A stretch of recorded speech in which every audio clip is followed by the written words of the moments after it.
पाकिस्तान की तबाही का एक और वीडियो सामने आया है। पाकिस्तान की पोस्ट उड़ाने का ये वीडियो है। भारतीय फौज ने उड़ाया है दहशतगर्दों का पोस्ट। 9 और 10 मई का ये वीडियो बताया जा रहा है। तो एक और अहम खबर, पाकिस्तान की तबाही का एक और वीडियो मंजर-ए-आम पर आया है। पाकिस्तान की पोस्ट उड़ाने का है ये वीडियो।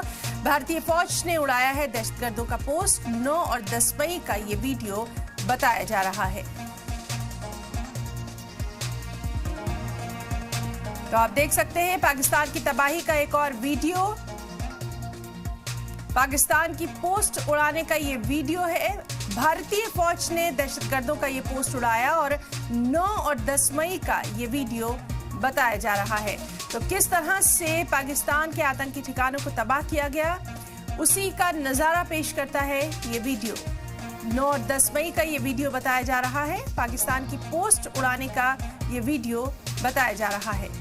तो भारतीय फौज ने उड़ाया दहशतगर्दों की ये पोस्ट और 9 और 10 मई का ये वीडियो बताया जा रहा है।